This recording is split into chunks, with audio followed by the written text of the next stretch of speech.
ஒளிபரப்ப உதவுபவர்கள்: ஐரின் பெர்னாண்டோ குடும்பத்தினர், பிரான்சிஸ் பெர்னாண்டோ இவரின் ஆன்ம இளைப்பாட்சிக்காக வேண்டி,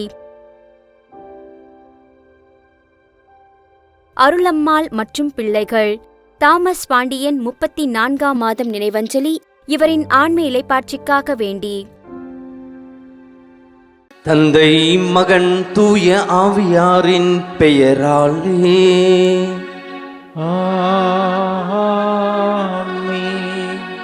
நம் ஆண்டவராகிய இயேசு கிறிஸ்துவின் அருளும் கடவுளின் அன்பும் தூய ஆவியாரின் நட்புறவும் உங்கள் அனைவரோடும் இருப்பதாக. உம்மான்மாவோடும் இருப்பதாக. இயேசுவில் பிரியமுள்ள சகோதர சகோதரிகளே, அன்னையின் அன்பு பக்தர்களே, மாதா தொலைக்காட்சி நேயர்களே, இன்றைக்கு நாம் உலக மகளிர் தினத்தை, உலக பெண்கள் தினத்தை நாம் அனைவரும் கொண்டாடி கொண்டிருக்கிறோம்.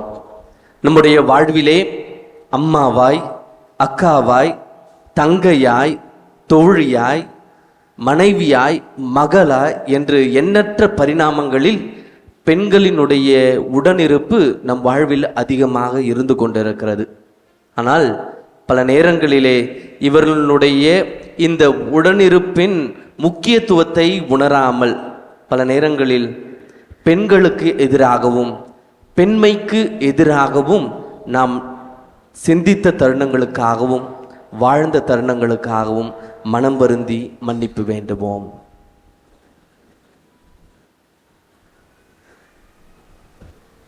எல்லாம் வல்ல இறைவனிடமும் சகோதர சகோதரிகளே, உங்களிடமும் நான் பாவி என ஏற்றுக்கொள்கிறேன். ஏனெனில் என் சிந்தனையாலும் சொல்லாலும் செயலாலும் கடமையில் தவறியதாலும் பாவங்கள் பல செய்தேன். என் பாவமே, என் பாவமே, என் பெரும் பாவமே. ஆகையால் எப்பொழுதும் கன்னியான புனித மரியாவையும் வானதூதர் புனிதர் அனைவரையும் சகோதர சகோதரிகளே உங்களையும் நம் இறைவனாகிய ஆண்டவரிடம் எனக்காக வேண்டிக் கொள்ள மன்றாடுகிறேன். எல்லாம் வல்ல இறைவன் நம் மீது இரக்கம் வைத்து நம் பாவங்களை மன்னித்து நம்மை நிலை வாழ்விற்கு அழைத்து செல்வாராக. ஆமீன். ஆண்டவரே இரக்கமாயிரும். கிறிஸ்துவே இரக்கமாயிரும். ஆண்டவரே இரக்கமாயிரும். கிறிஸ்துவே இரக்கமாயிரும்.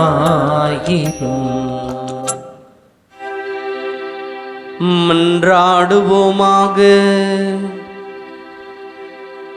ஆண்டவரே, மாண்புக்கு உரிய உம்மை தாழ்மையுடன் வேண்டுகின்றோம்.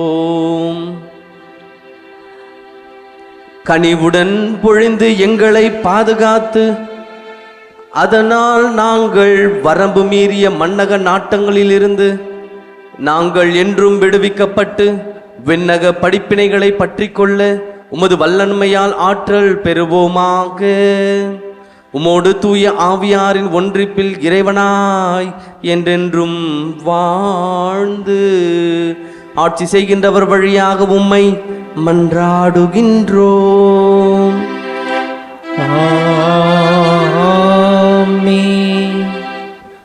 முதல் வாசகம். எங்கள் கைவினை பொருட்களை நோக்கி எங்கள் கடவுளே என்று இனி சொல்ல மாட்டோம். இறைவாக்கினர் ஓசையா நூலிருந்து வாசகம்.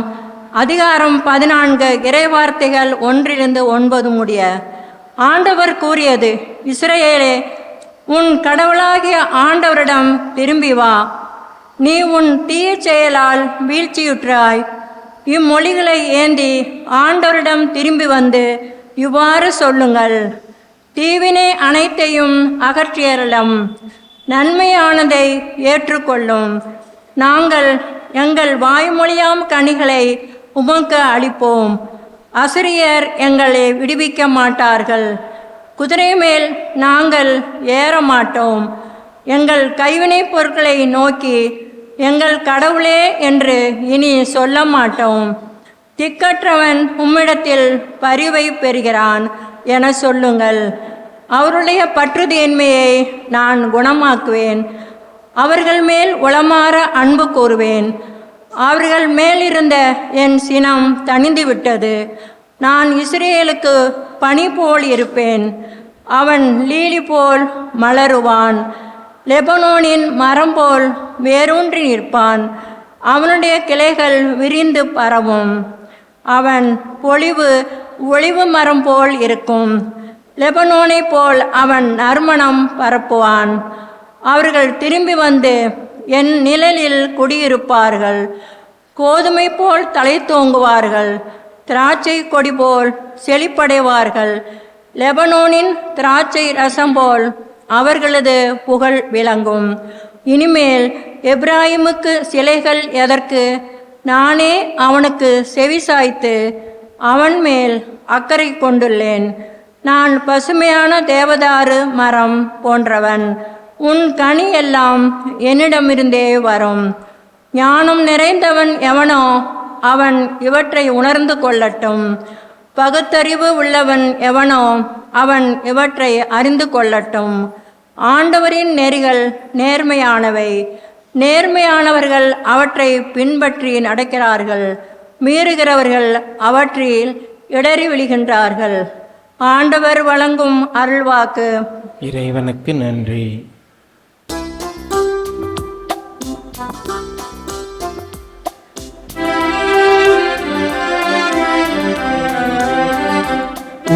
கடவுளாகிய ஆண்டவர் நானே, என் மக்களே எனக்கு செவி கொடுங்கள். உன் கடவுளாகிய ஆண்டவர் நானே, என் மக்களே எனக்கு செவி கொடுங்கள். தோழி நின்று உன் சுமையை அகற்றினேன்.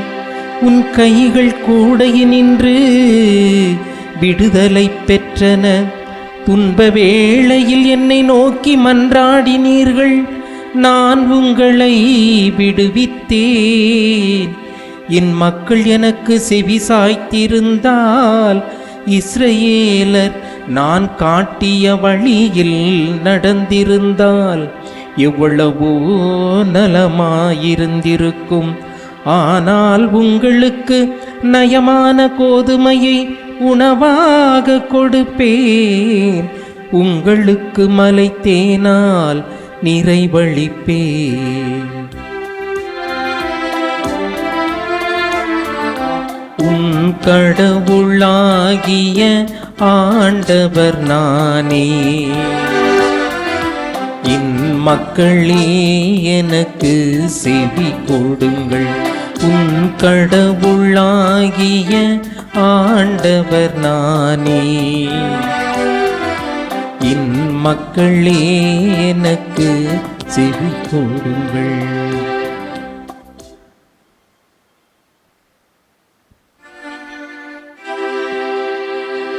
மனம் மாறுங்கள், ஏனெனில் விண்ணரசு நெருங்கி வந்து விட்டது.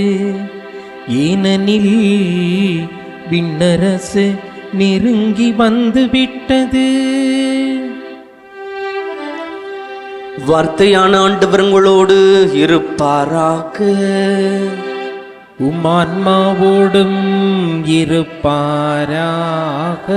புனித மார்க்கு எழுதிய தூய நற்செய்தியிலிருந்து வாசகம். ஆண்டவரே மாட்சி உமக்கே. அதிகாரம் 12, இறை வார்த்தைகள் 28 34 முடிய. அக்காலத்தில் மறைநூல் அறிஞருள் ஒருவர் இயேசுவை அணுகி வந்து, அனைத்திலும் முதன்மையான கட்டளை எது என்று கேட்டார்.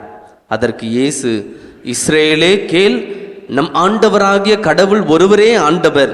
உன் முழு இதயத்தோடும் முழு உள்ளத்தோடும் முழு மனதோடும் முழு ஆற்றலோடும் உன் ஆண்டவராகிய கடவுளிடம் அன்பு கூர்வாயாக என்பது முதன்மையான கட்டளை. உன் மீது நீ அன்பு கூறுவது போல் உனக்கு அடுத்திருப்பவர் மீதும் அன்பு கூர்வாயாக என்பது இரண்டாவது கட்டளை. இவற்றை விட மேலான கட்டளை வேற எதுவும் இல்லை என்றார். அதற்கு மறைநூல் அறிஞர் அவரிடம், நன்று போதகரே, கடவுள் ஒருவரே, அவரை தவிர வேறு ஒரு கடவுள் இல்லை என்று நீர் கூறியது உண்மையே. அவரிடம் முழு இதயத்தோடும் முழு அறிவோடும் முழு ஆற்றலோடும் அன்பு செலுத்துவதும் தன்னிடம் அன்பு கொள்வது போல் அடுத்தவரிடம் அன்பு செலுத்துவதும் எரிபலிகளையும் வேறு பலிகளையும் விட மேலானது என்று கூறினார். அவர் அறிவுத்திறனோடு பதிலளித்ததை கண்ட இயேசு அவரிடம், நீர் இறையாட்சி நின்று தொலைவில் இல்லை என்றார். அதன் பின் எவரும் அவரிடம் எதையும் கேட்க துணியவில்லை. ஆண்டவரின் அருள்வாக்கு. கிறிஸ்துவே உமக்கு புகழ். ஆண்டவரே, உம்முடைய வார்த்தை உண்மை, உண்மையினால் எங்களை உமக்கு அர்ப்பணமாக்கி அருளும். இரண்டாம் உலகப் போரில் ஹிட்லர் ஏராளமான யூதர்களை கொன்று குவித்ததை நாம் அனைவரும் அறிவோம். அப்படி சிறை பிடிக்கப்பட்டவர்களுள் ஒருவர் விக்டர் பிராங்கல். இவர் ஆஸ்திரிய நாட்டைச் சேர்ந்த உளவியலாளர் மற்றும் அவர் பிறப்பினால் ஒரு யூதர். இவர் சிறையில் அடைக்கப்பட்டவுடன் இவருக்கு செய்யப்பட்ட முதல் செயல் இவருடைய ஆடைகளை கலைத்தது. அப்படி கலைக்கப்பட்ட ஆடைகளை தூர வீசி ஏற்கனவே அந்த சிறையில் இருந்து இறந்த ஒருவரினுடைய உடலை, அந்த கந்தலான உடலை எடுத்து இவருக்கு அணியச் செய்ததுதான் இவருக்கு செய்த முதல் செயல். அப்படி அணியப்பட்ட அந்த உடையிலே இருந்த சட்டை பையினை துளாவிய பொழுது அவருடைய கையில் ஒரு சிறு காகித துண்டு கிடைத்தது.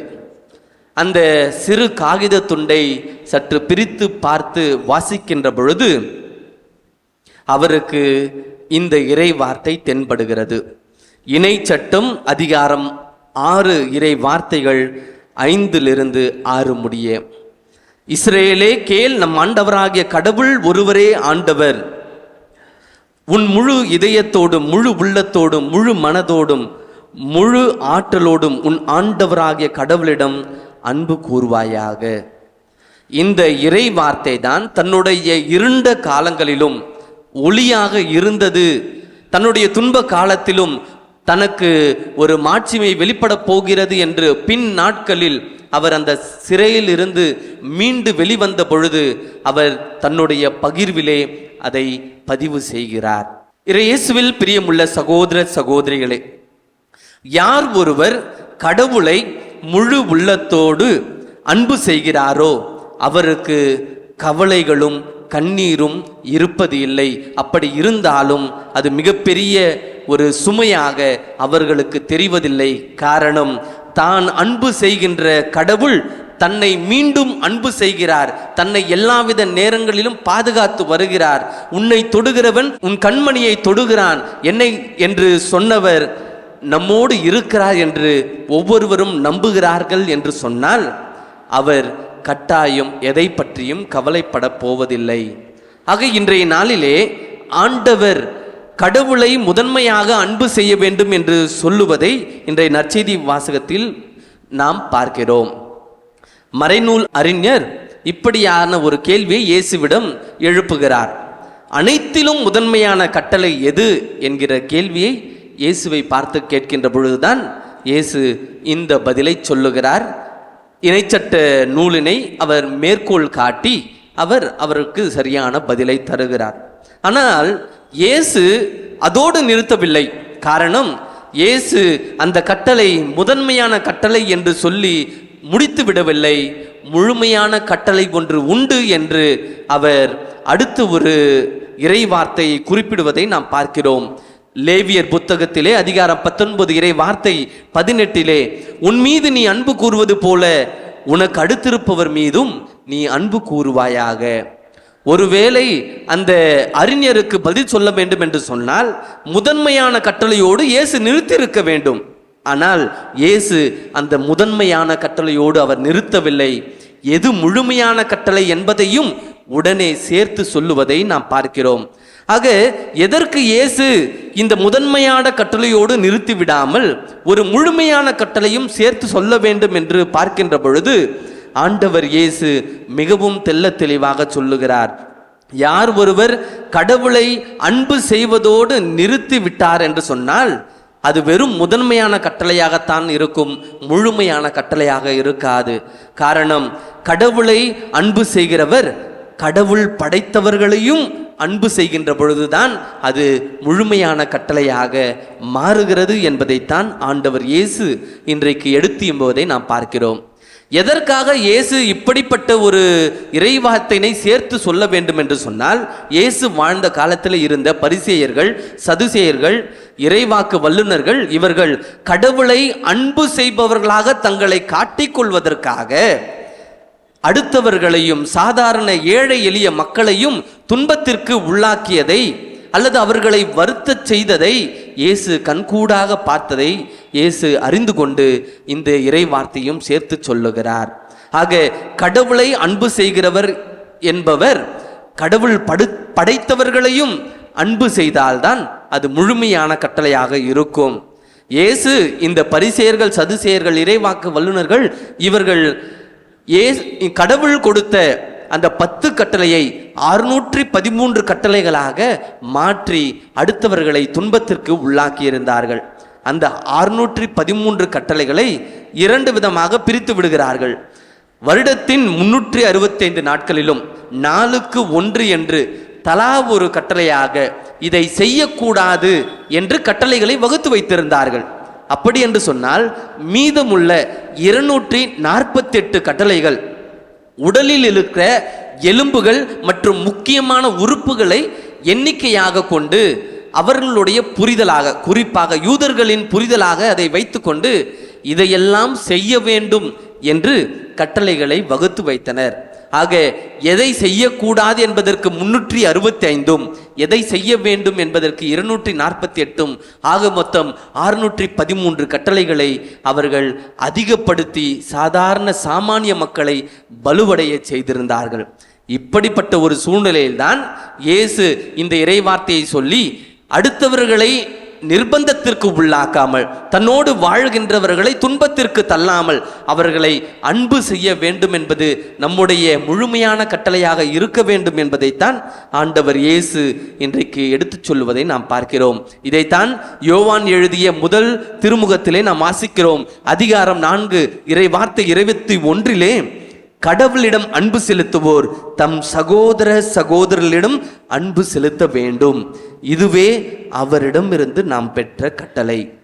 கடவுளிடம் அன்பு செலுத்துவோர் அடுத்தவர்களிடமும் அன்பு செலுத்த வேண்டும், இதுவே நாம் அவரிடமிருந்து பெற்ற கட்டளை என்று சொன்னால், நாம் பல நேரங்களில் கடவுளை அன்பு செய்கிறோம் என்று சொல்லி வெறும் ஜெப வாழ்க்கையிலே மட்டும் நாம் நிறுத்தி விடுகிறோம். ஆனால் செயல் வாழ்க்கையில் பல நேரங்களில் நாம் தோல்வி அடைந்தவர்களாக மாறிவிடுகிறோம். எனவே நம்முடைய ஜெப வாழ்க்கையில் மட்டும் நாம் கடவுளை அன்பு செய்தால் போதும் என்று நம்பிவிடாமல் நம்முடைய செயல் வாழ்க்கையிலும் கடவுளையும் கடவுள் படைத்த அனைவரையும் நாம் அன்பு செய்ய இன்றைக்கு அழைக்கப்படுகிறோம்.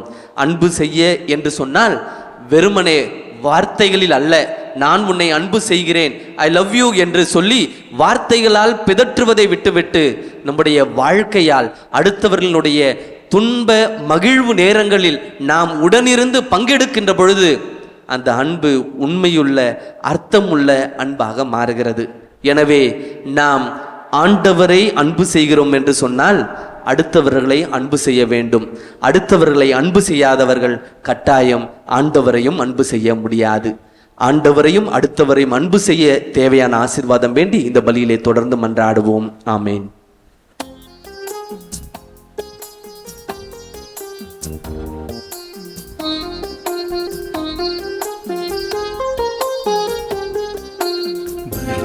அல்ல இரக்கத்தையே கேட்கிறார், பாவி எந்தன் உள்ளத்தையே கேட்கிறார். பலியை அல்ல இரக்கத்தையே கேட்கிறார், பாவி எந்தன் உள்ளத்தையே கேட்கிறார்.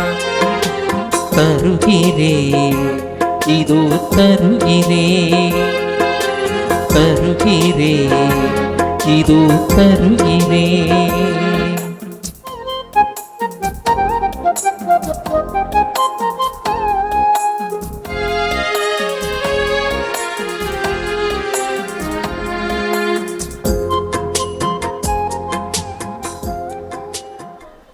அன்புமிக்க சகோதர சகோதரிகளே, உங்களுடையதும் என்னுடையதுமான அந்த பலி எல்லாம் வல்ல தந்தையாகி இறைவனுக்கு ஏற்றதாகும்படி மன்றாடுங்கள்.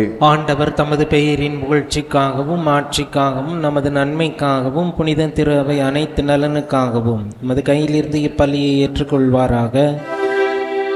ஆண்டவரே, நாங்கள் அர்ப்பணிக்கும் இக்காணிக்கைகளை கனிவுடன் கண்ணோக்கி அருள உம்மை வேண்டுகின்றோம். அதனால் இவை உமக்கு ஏற்புடையவையாக மாறி என்றும் எங்களுக்கு மீட்பளிக்க செய்வீராக. எங்கள் ஆண்டவராகிய கிறிஸ்து வழியாக உம்மை மன்றாடுகின்றோம். ஆமென். ஆண்டவர் உங்களோடு இருப்பாராக. உம்மான்மாவோடும் இருப்பாராக. இதயங்களை மேலே எழுப்புங்கள். ஆண்டவரிடம் எழுப்பியுள்ளோம். நம் இறைவனாகிய ஆண்டவருக்கு நன்றி கூறுவோம்.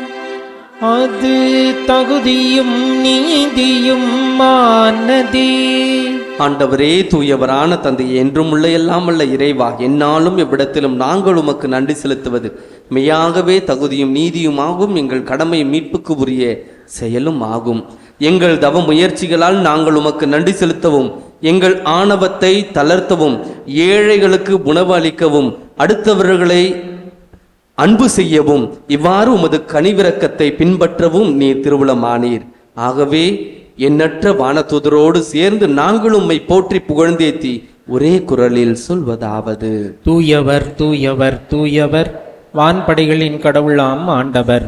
விண்ணகமும் மண்ணகமும் மது ஆட்சியால் நிறைந்துள்ளன. உன்னதங்களிலே ஓசன்னா. ஆண்டவர் பெயரால் வருகிறவர் ஆசி பெற்றவர். உன்னதங்களிலே ஓசன்னா. ஆண்டவரே, நீர் மெய்யாகவே தூயவர், தூய்மை அனைத்திற்கும் ஊற்று. ஆகவே உம்முடைய ஆவியை பொழிந்தி காணிக்கைகளை தூய்மைப்படுத்த உம்மை வேண்டுகின்றோம். இவ்வாறு எங்கள் ஆண்டவர் இயேசு கிறிஸ்துவின் திரு உடலும் திரு இரத்தமுமாக எங்களுக்கு இவை மாறுவனவாக. அவர் பாடுபட உளம் கனிந்து தம்மை கையளித்த போது அப்பத்தை எடுத்து நன்றி செலுத்தி அதை பிட்டு தம் சீடர்களுக்கு அளித்து இயேசு கூறியதாவது: அனைவரும் இதிலிருந்து பெற்று உண்ணுங்கள், ஏனெனில் இது உங்களுக்காக கையளிக்கப்படும் என் உடல்.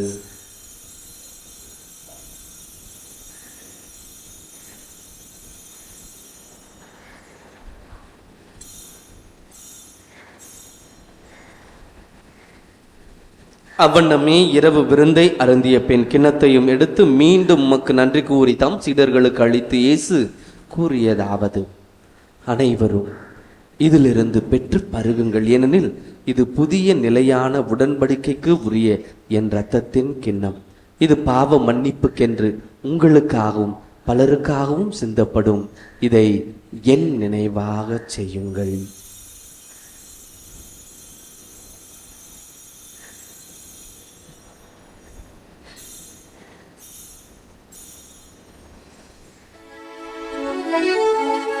நம்பிக்கையின் மறை பொருள். ஆண்டவரே, நீர் வருமளவும் உமது இறப்பினை அறிக்கையிடுகின்றோம், உமது உயிர்ப்பினையும் எடுத்துரைக்கின்றோம்.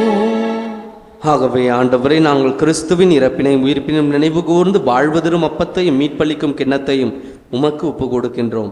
உம் திருமுன் நின்று உமக்கு ஊழியம் புரிய தகுந்தவர்கள் எங்களை ஏற்றுக்கொண்டீர். எனவே உமக்கு நன்றி செலுத்துகின்றோம். மேலும் கிறிஸ்துவின் உடலிலும் இரத்தத்திலும் பங்கு கொள்ளும் எங்களை தூய ஆவியார் ஒன்று சேர்க்க வேண்டும் என தாழ்மையுடன் மன்றாடுகிறோம். ஆண்டவரே, உலகெங்கும் பரவியிருக்கும் அது திரு அவையை நினைவு கூர்ந்தருளும்.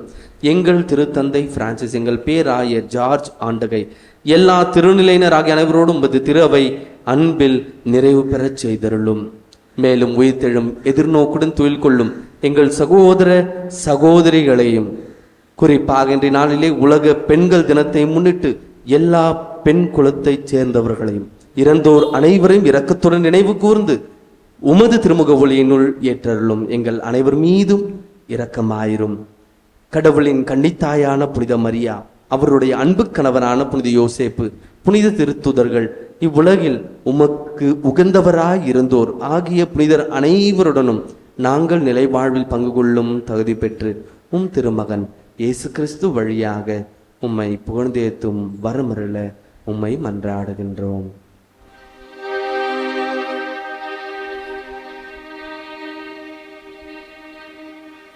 இவர் வழியாக இவரோடு இவரில் எல்லாம் வல்ல இறைவனாகிய தந்தையே, தூய ஆவியாரின் ஒன்றிப்பில் எல்லா புகழும் மாட்சியும் என்றென்றும் உமக்கு உரியதே. ஆமென், ஆமென், ஆமென்.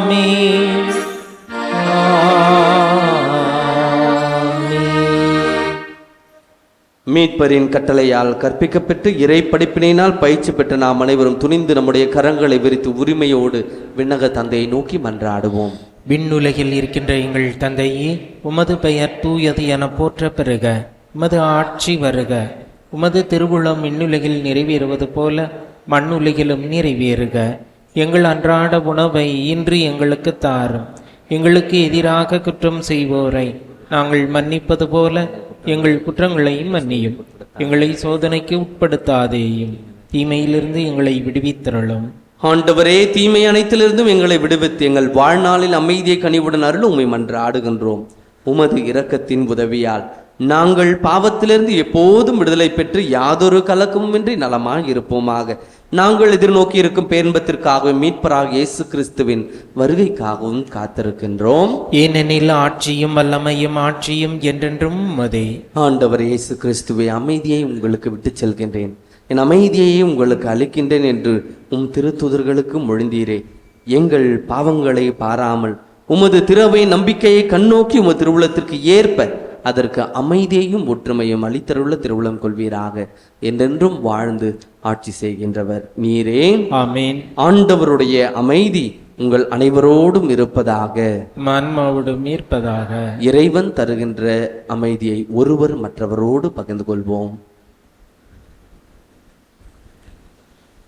உலகின் பாவங்களை போக்கும் இறைவனின் செம்மறியே, எங்கள் மேல் இரக்கமாயிரும். உலகின் பாவங்களை போக்கும் இறைவனின் செம்மறியே, எங்கள் மேல் இரக்கமாயிரும். உலகின் பாவங்களை போக்கும் இறைவனின் செம்மறியே, எங்களுக்கு அமைதியை அளித்தருளும்.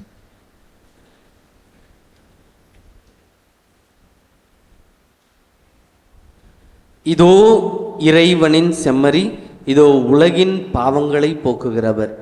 இவருடைய உன்னத விருந்திற்கு அழைக்கப்பெற்ற நாம் அனைவரும் பேறு பெற்றோர். ஆண்டவரே, நீரின் இல்லத்தில் எழுந்தருள நான் தகுதியற்றவன். ஆனால் ஒரு வார்த்தை மட்டும் சொல்லி அருளும், எனது ஆன்மா நலமடையும். கிறிஸ்துவின் திருவுடலும் திறத்தனமை காத்து முருகலா வாழ்வளிப்பதாக. ஆமென். நன்றி கோரி மன்றாடுவோமாக. ஆண்டவரே, உமது ஆற்றலின் செயல் எங்கள் மனதிலும் உடலிலும் பொழியப்பட உம்மை வேண்டுகின்றோம். இத்திரு விருந்தில் பங்கேற்று நாங்கள் பெற்றுக்கொண்ட இத்திரு உணவு எங்களுக்கு முழுமையான மீட்பை தருவதாக. எங்கள் ஆண்டவராகிய கிறிஸ்து வழியாக உம்மை மன்றாடுகின்றோம். ஆமென். ஆண்டவர் உங்களோடு இருப்பாராக. உமான்மாவோடும் இருப்பாராக. எல்லாம் வல்ல இறைவன் தந்தை, மகன், தூயாவை உங்கள் அனைவரையும் ஆசீர்வதிப்பாராக.